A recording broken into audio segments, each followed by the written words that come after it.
আসসালামু আলাইকুম সবাইকে। আজকে আমাদের আলোচ্য বিষয় সাহিত্যে খেলা প্রবন্ধের গুরুত্বপূর্ণ 50টি এমসিকিউ। সর্বমোট এই ভিডিওতে আমরা 150টি এমসিকিউ সমাধান করব, যেগুলো বিভিন্ন বোর্ড পরীক্ষায় আসার সম্ভাবনা রয়েছে। তাহলে চলো আমরা ক্লাসটি শুরু করি। বাংলা সাহিত্যে চলিত গদ্য রীতির প্রবর্তক কে? প্রমথ চৌধুরী। প্রমথ চৌধুরীর বহু রচনা কি নামে প্রকাশিত হয়েছে? বীরবল নামে। প্রমথ চৌধুরীর সাহিত্যিক ছদ্মনাম কি? দেখো, বীরবল। সবুজপত্র পত্রিকাটি প্রথম প্রকাশিত হয় 1914 সালে।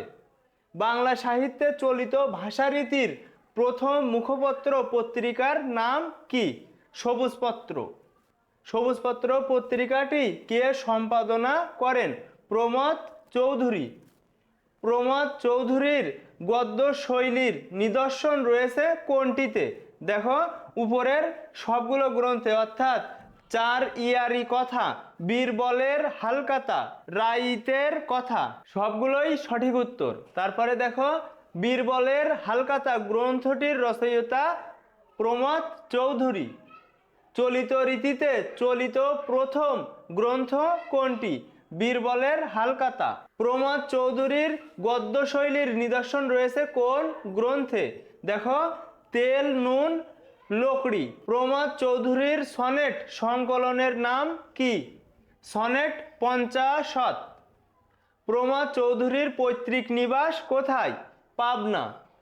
প্রমথ চৌধুরীর পৈতৃক নিবাস ছিল পাবনা জেলার কোন গ্রামে?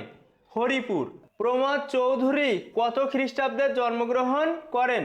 দেখো, 1868 খ্রিস্টাব্দে। প্রমথ চৌধুরী কোন জেলায় জন্মগ্রহণ করে? যশোর। প্রমথ চৌধুরী কত খ্রিস্টাব্দে মৃত্যুবরণ করেন? 1946 খ্রিস্টাব্দে। রোদ্দা কোন দেশের ভাস্কর ছিলেন? দেখো, ফরাসি। রোদ্দা ফরাসি ভাস্কর ছিল। এই পুতুল গড়া হচ্ছে তার খেলা। সাহিত্যে খেলা প্রবন্ধের এই উক্তিতে কার কথা বলা হচ্ছে? দেখো, রোদ্দার। সাহিত্যে খেলা প্রবন্ধে ভাস্কর রোদ্দা প্রসঙ্গ এসেছে কেন? দেখো, শিল্প মাত্রই খেলা প্রসঙ্গে। পৃথিবীর শিল্পী মাত্রই এই শিল্পের খেলা খেলে থাকেন। বাক্যটি কোন প্রবন্ধের অন্তর্গত? দেখো, সাহিত্যে খেলা। যিনি গড়তে জানেন তিনি শিবও গড়তে পারেন, বানরও গড়তে পারেন। এতে কার প্রশংসা কীর্তিত হয়েছে? দেখো, বড় মাপের শিল্পীর। কোন রাজ্যে মহাপুরুষদের যা খুশি তাই করার অধিকার আছে? দেখো, কলা রাজ্যে। কলা রাজ্যে মহাপুরুষদের যা ইচ্ছা করার অধিকার আছে। সাহিত্যে খেলা প্রবন্ধে 10 দিক বলতে কি বোঝানো হয়েছে? দেখো, 10 দিক বলতে বোঝানো হয়েছে বিষয় নির্বাচনের প্রসঙ্গ। বিষয় নির্বাচনের প্রসঙ্গকে 10 দিক বোঝানো হয়েছে। এই জগতে কয়টি দিক আছে? এই জগতে সর্বমোট 10টি দিক আছে। মন উঁচুতেও উঠতে চাই, নিচুতেও নামতে চাই, এই উক্তিটি কোন প্রবন্ধে পাওয়া যায়? সাহিত্যে খেলা। একটু উঁচুতে না চড়লে আমরা দর্শক এবং শ্রোতামণ্ডলীর নয়ন মন আকর্ষণ করতে পারি নে, উক্তিটি কার রচনার অন্তর্গত? প্রমথ চৌধুরীর। কোথায় না বসলে আমাদের উপদেশ কেউ মানে না? দেখো, বেদিতে। বেদিতে না বসলে আমাদের উপদেশ কেউ মানে না। কোথায় না চললে আমাদের অভিনয় কেউ দেখে না? দেখো, রঙ্গমঞ্চে। রঙ্গমঞ্চে যদি না আমরা অভিনয় করি তাহলে কিন্তু আমাদের অভিনয় কেউ দেখে না। কত ঘন্টা আমরা টঙ্গে চড়ে থাকতে চাই? দেখো, আমরা টঙ্গে চড়ে থাকতে চাই 24 ঘন্টা। অনেকের পক্ষে নিজেদের আয়ত্তের বহির্ভূত উচ্চ স্থানে ওঠার চেষ্টাটাই কিসের কারণ? দেখো, মহাপতনের। কাদের পথ অনুসরণ করাই কর্তব্য? আমাদের মহাজনদের পথ অনুসরণ করতে হবে। কোন রাজ্যে খেলা করবার অধিকার সকলেরই রয়েছে? শিল্প রাজ্যে। প্রমথ চৌধুরীর মতে খেলার রাজ্যে কোনো প্রভেদ নেই কেন? দেখো, সকলের সমান অধিকার আছে বলে। অর্থাৎ দেখো, সবাই কিন্তু সমান সুযোগ সুবিধা পাবে খেলার মধ্যে, সেজন্য কিন্তু এই প্রসঙ্গে এটা বলা হয়েছিল। প্রমথ চৌধুরীর মতে কোথায় ব্রাহ্মণ শূদ্রের কোনো প্রভেদ নেই খেলার ময়দানে। হিন্দু ধর্মের বিভিন্ন জাতির মধ্যে কোনটি উচ্চ শ্রেণীর জাতি? দেখো, ব্রাহ্মণ সবচেয়ে উচ্চ শ্রেণীর জাতি। শূদ্র শব্দটি দিয়ে কি বোঝানো হয়? নিম্ন শ্রেণী। কার ছেলের সঙ্গে দরিদ্রর ছেলেরও খেলার যোগ দেওয়ার অধিকার আছে? রাজার। কোনরূপ উচ্চ আশা নিয়ে সাহিত্য জগতে প্রবেশ করলে কোথায় পড়ে যেতে হবে? দেখো, নিম্ন শ্রেণীতে। সাহিত্যে খেলা প্রবন্ধ অনুসারে সামাজিক জীব কারা? দেখো, হাততালি প্রত্যাশী লেখকেরা সামাজিক জীব। সাহিত্যে খেলা প্রবন্ধ অনুসারে 10-এর হাততালির প্রত্যাশা রাখেন কারা? দেখো, লেখকেরা। বিশ্ব মানবের মনের সঙ্গে নিত্য নতুন সম্বন্ধ পাতানো কার নিত্য নৈমিত্তিক কর্ম? দেখো, কবি মনের। সাহিত্যে খেলা প্রবন্ধে রঙ্গভূমি হয়েছে। দেখো, আমোদ প্রমোদের জায়গা। সাহিত্যে খেলা প্রবন্ধে কোন মাঠের কথা উল্লেখ আছে? গড়ের মাঠের। গড়ের মাঠের কথা কিন্তু উল্লেখ আছে সাহিত্যের খেলা প্রবন্ধে। সাহিত্যে খেলা প্রবন্ধে কোন হলের কথা উল্লেখ আছে? দেখো, টাউন হল। এই টাউন হলের কিন্তু উল্লেখ আছে। আর গড়ের মাঠ। টাউন হলের বক্তৃতার উদ্দেশ্য কি? অতি মহৎ। মানুষের দেহ মনের সকল প্রকার ক্রিয়ার মধ্যে ক্রিয়া শ্রেষ্ঠ হওয়ার কারণ কোনটি? দেখো, তা অর্থহীন ও উদ্দেশ্যহীন বলে। মানুষ বক্তৃতা শুনতে না গিয়ে খেলা দেখতে যায় কেন? আনন্দ পায় বলে। সাহিত্যে মানবাত্মা খেলা করে কেন? সাহিত্য খেলার মতো বলে। যে খেলায় উপরি পাওনা আছে তার নাম কি? দেখো, জুয়া খেলা। গীতের মর্ম বুঝেন না, গীতার ধর্ম বুঝেন না কে? দেখো, লাভের আশায় যে লেখনী ধারণ করে। সাহিত্যে খেলা প্রবন্ধে জীবজগতে একমাত্র নিষ্কাম কর্ম কি? জীবজগতে একমাত্র নিষ্কাম কর্ম হচ্ছে খেলা করা। সৃষ্টির মধ্যে কবি ও বিশ্ব স্রষ্টার সাদৃশ্য হচ্ছে আনন্দের মধ্যে। কবি ও বিশ্ব স্রষ্টার সাদৃশ্য বা মিল রয়েছে কোথায়? আনন্দের মধ্যে। সৃষ্টি তার লীলামাত্র। এখানে তার বলতে কাকে বোঝানো হয়েছে? ঈশ্বরকে। কার সৃষ্টিও বিশ্ব সৃষ্টির অনুরূপ? দেখো, কবির। সাহিত্যে খেলা প্রবন্ধ অনুসারে সাহিত্যের উদ্দেশ্য কি? আনন্দ দেওয়া। সাহিত্যের উদ্দেশ্য হচ্ছে আনন্দ দেওয়া। সাহিত্যে খেলা প্রবন্ধে মনোরঞ্জন বলতে কি বোঝানো হয়েছে? দেখো, মনের সন্তোষ সাধন। মনের সন্তোষ সাধন হচ্ছে মনোরঞ্জন। সমাজের মনোরঞ্জন করতে গেলে সাহিত্য স্বধর্মচ্যুত হয়ে পড়ে কেন? দেখো, মনোরঞ্জন সাহিত্যের উদ্দেশ্য নয় বলে। দুর্লভ শব্দটির অর্থ কি দাঁড়ায়? দেখো, যা সহজে লাভ করা যায় না। কাব্যজগতে যার নাম আনন্দ তারই নাম বেদনা কেন? দেখো, পাঠকের রুচির পরিবর্তনের কারণে। পাঠকের রুচি যেহেতু পরিবর্তন হয় সেজন্য যার নাম আনন্দ তার নামই বেদনা। পাঠক সমাজকে আনন্দ দিতে গেলে তারা বেদনা বোধ করেন কেন? দেখো, কাব্যজগতে যার নাম আনন্দ তারই নাম বেদনা বলে। সাহিত্য রাজ্যে খেলনা পেয়ে কার মনোতুষ্টি হতে পারে? পাঠকের। বৈশ্য লেখকের পক্ষেই শুভ্র পাঠকের মনোরঞ্জন করা সঙ্গত। উক্তিটিতে লেখকের কোন মনোভাব প্রকাশ পেয়েছে? লেখক পাঠক সম্পর্কের স্বরূপ উদ্ঘাটন। কাব্যজগতে যার নাম আনন্দ তারই নাম বেদনা। সাহিত্য খেলা প্রবন্ধে সস্তা শব্দটির অর্থ কি? খেলো করা। প্রমোদ চৌধুরী পাঠক সমাজের কি না করার পরামর্শ দিয়েছে? মনোরঞ্জন। কোনটি সুভাষিত উক্তি? দেখো, সাহিত্যের উদ্দেশ্য সকলকে আনন্দ দেওয়া, কারো মনোরঞ্জন করা নয়।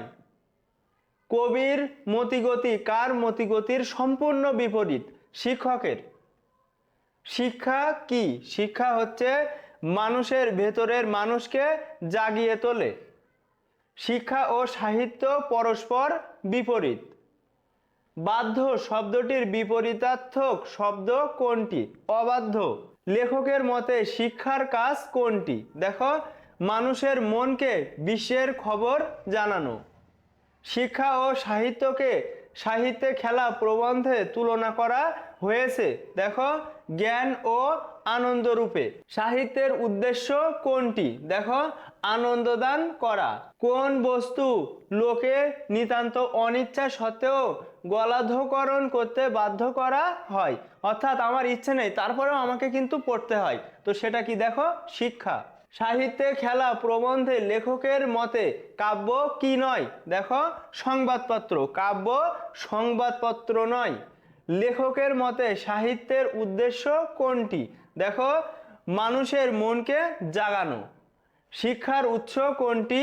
সংবাদপত্র। আনন্দের ধর্মই এই যে তা সংক্রামক।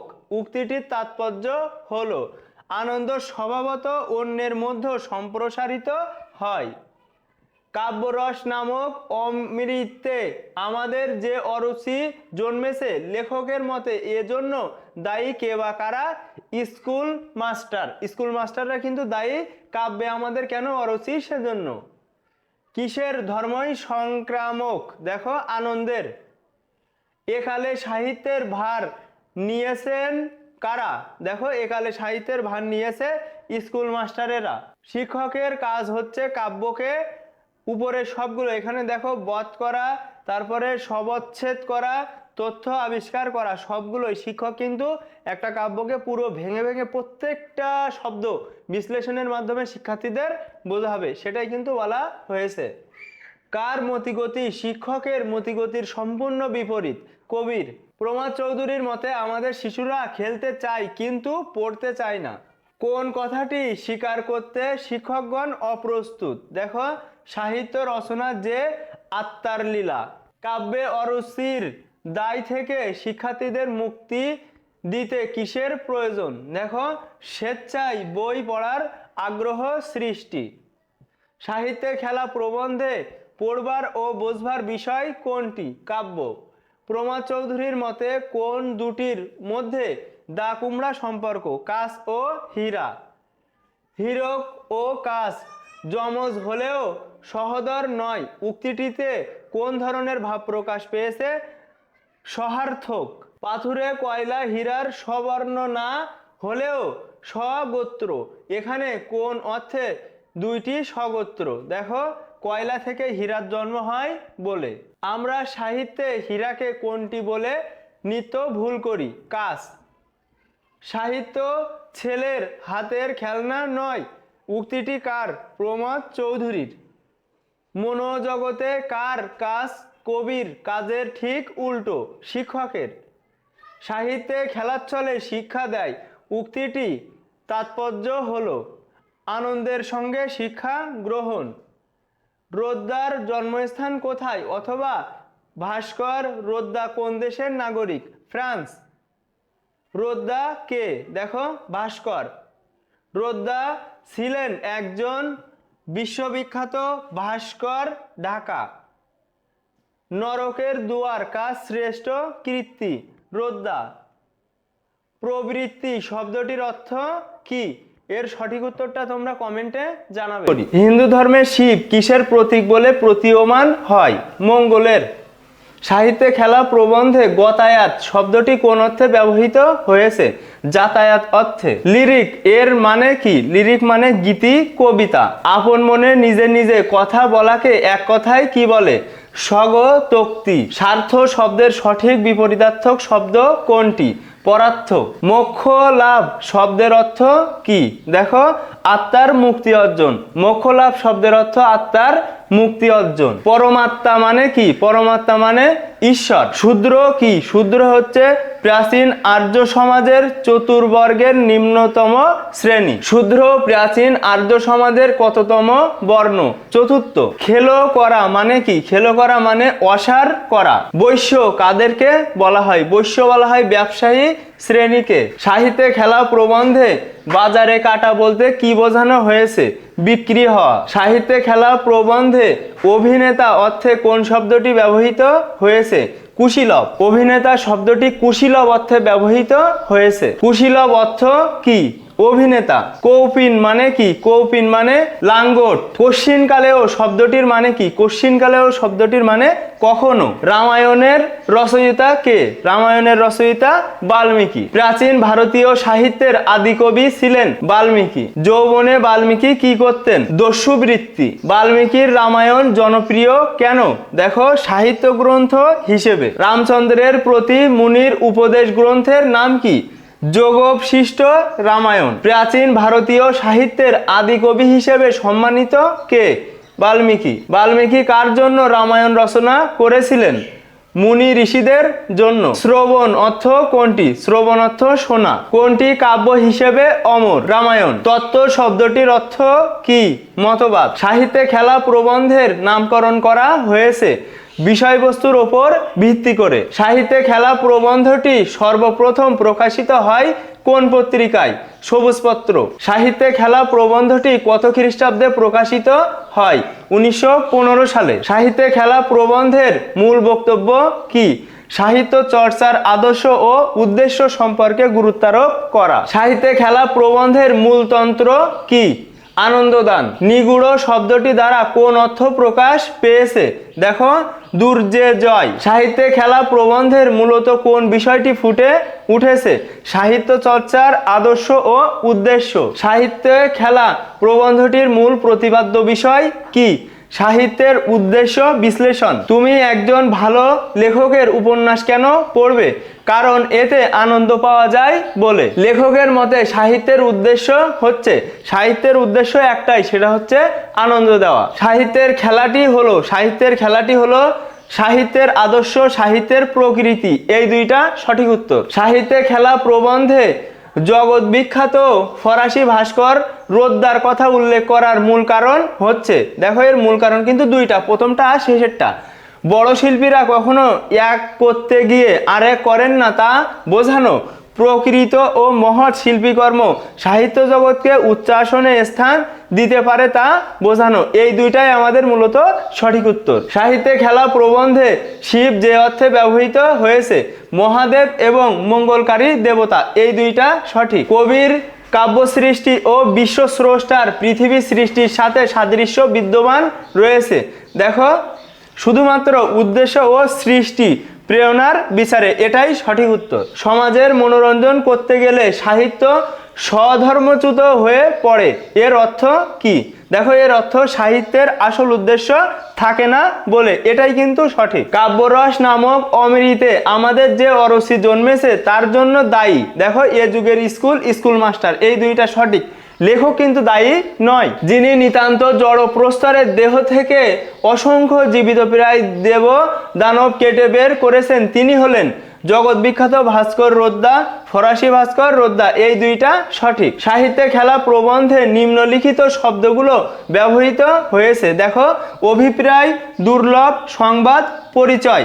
এই চারটা সঠিক। মূলত হিমালয় আর হ্রাস এটা কিন্তু ব্যবহার করা হয়নি। সাহিত্যে খেলা প্রবন্ধে বড় বড় শিল্পীদের সম্পর্কে বলা হয়েছে, যিনি গড়তে জানেন তিনি শিবও গড়তে পারেন, বানরও গড়তে পারেন, মানুষও গড়তে পারেন। অর্থাৎ সবগুলোই সঠিক উত্তর। ইতর শিল্পীদের সঙ্গে কলা রাজ্যের মহাপুরুষ বা বড় বড় শিল্পীদের পার্থক্য হলো, দেখো পার্থক্য কিন্তু এই তিনটাই হবে। কি কি হবে?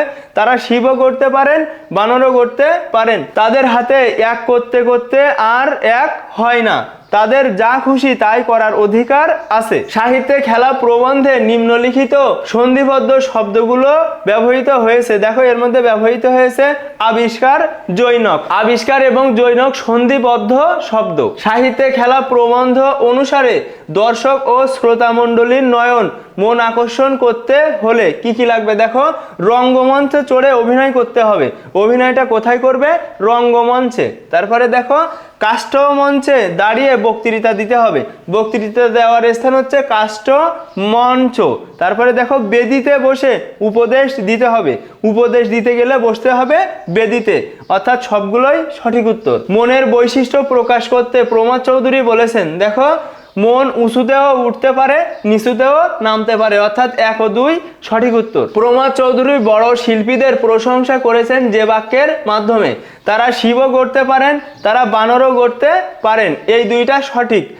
তারা শুধু শিব গড়তে পারেন, এটা কিন্তু ভুল।